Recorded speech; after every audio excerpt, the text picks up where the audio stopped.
Det er mandag morgen. Det er rigtig tidligt.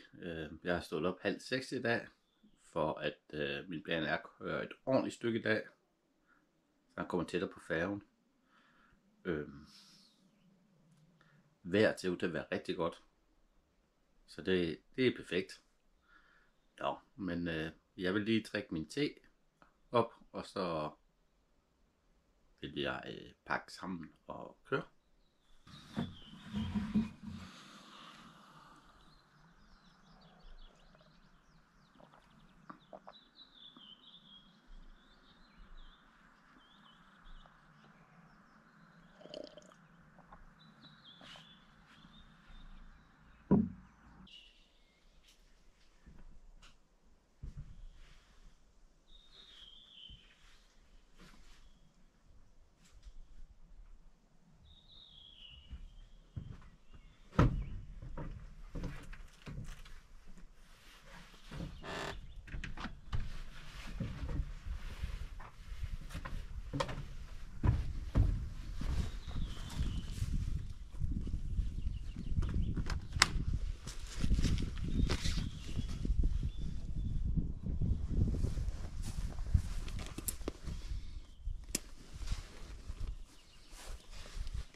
Altså, når man kører på den store hovedvej, kan det jo godt blive en anelse kedelig en gang imellem, men så er det jo godt, at de, har efterladt lidt af de gamle vej, som er blevet sådan lidt vildnis, man så kan køre på. Så vi lige træder af den store vej, for at lige prøve at se, hvor den her vej den fører os hen.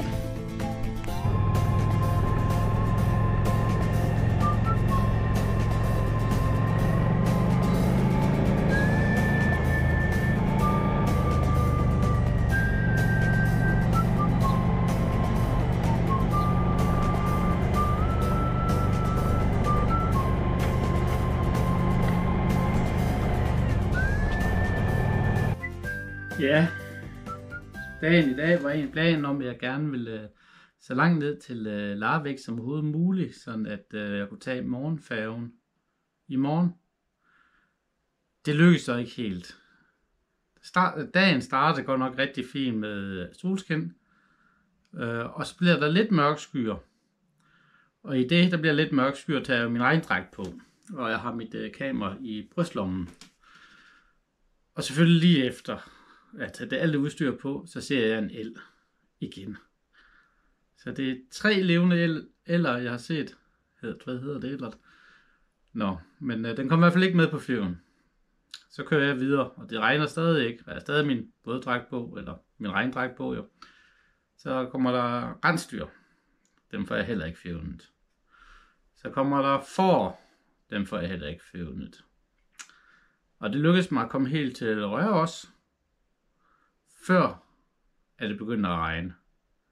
Men så skal jeg da også lige love dig for, at der kom vand.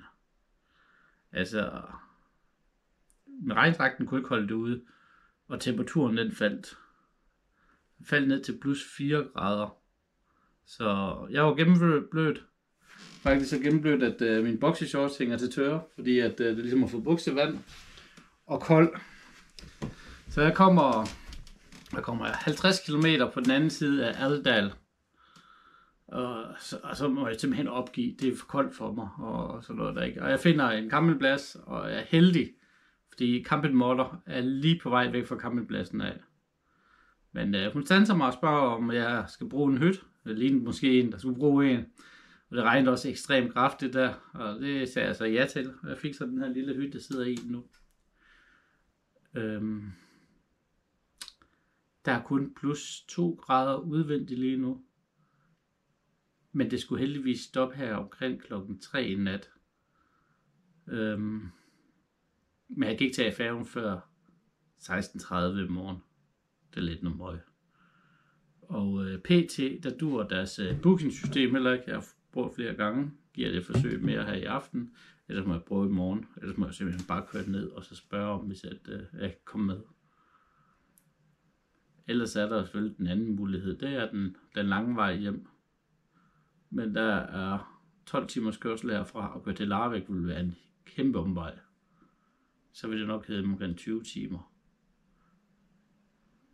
Og det har jeg helst ikke lyst til.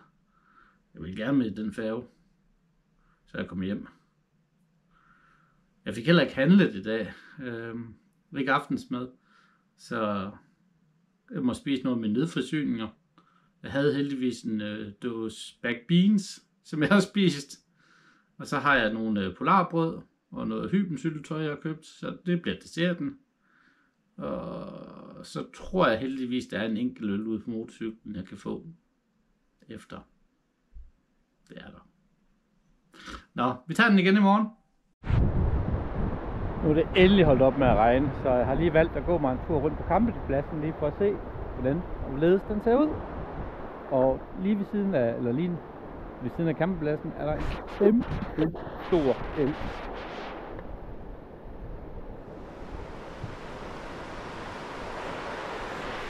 Som jeg selvfølgelig går ud fra, at man bare kan fiske i. Måske man lige skal købe fisketegn eller sådan noget. Men noget andet, I lige skal se, det er forteltene til de campingvogne, nordmændene de bruger. Ikke? Så der er en campingvogn lige her bag ved mig, og så prøv lige at se forteltet. Det er bogstaveligt talt et hus, et rigtigt hus. Med nedløbsrør og det hele. Og en lygtepæl.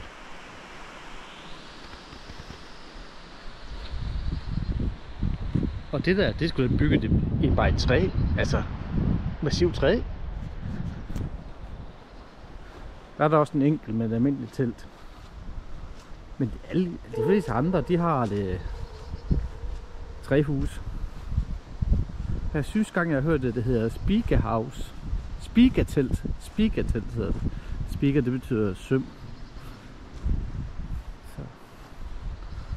Nå, men det skulle ikke blive varmere, kan jeg lige hilse at sige.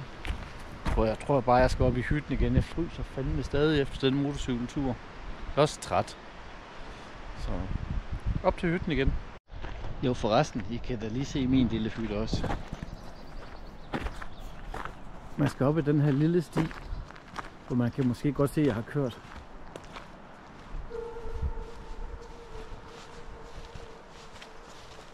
Så er min lille hvide hytte her. Og min motorcykel. Stor er den ikke, men billig er den. Og jeg er fandme glad for den. Lige i dag i hvert fald. Træt og tirsdag morgen.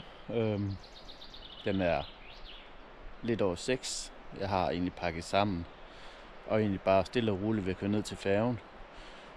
Som jeg stadig ikke har booket en billet til. Billetsystemet virker ikke, så jeg tror bare, jeg kører derned. Måske lige bruger en enkelt gang på vejen. Status over tur. Det skulle være en god tur, men det har absolut også været den mest vådeste tur, jeg nogensinde har været på. Så jeg håber, at næste tur til Norge bliver lidt mere tørt. Ja, men jeg skal bakke det sidste sammen.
Det er lidt pudsigt, at den eneste held, jeg fanger, og det er en falsk en.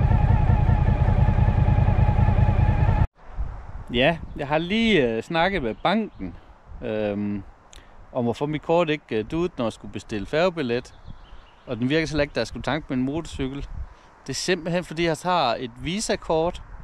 Og hver gang jeg tanker, så man kun tanker for 170 kroner, så reserverer de 1.500 kroner på kortet. Så jeg var taget afsted med... Jeg havde taget... Jamen, Visa-kortet lukker automatisk, når man har brugt 25.000 kroner. Det har jeg jo ikke, men de har sat dem i reservation. De har reserveret dem. Så på den måde, så er der kun... så er det blevet lukket på kortet automatisk. Så jeg må vente nogle dage med at bruge det kort igen, til at de frigiver det og finder ud, at de har fået deres penge. Fordi altså, de tager kun de penge, som de skal bruge. Men det gør de altså på et Visa-kort. Så jeg må have fået lavet dumt til et dankort eller sådan noget. Nå, godt er 2 kort med i hvert fald. Ja, så kom vi så langt nede og sidder og venter på, at vi kommer på færgen. Det kan vi først i 3 timer. Vejen herned til, det var kedeligt. Der er bare meget motorvej, men godt vejr, og det er fint nok. Nu glæder jeg mig til at komme ombord på færgen hjem.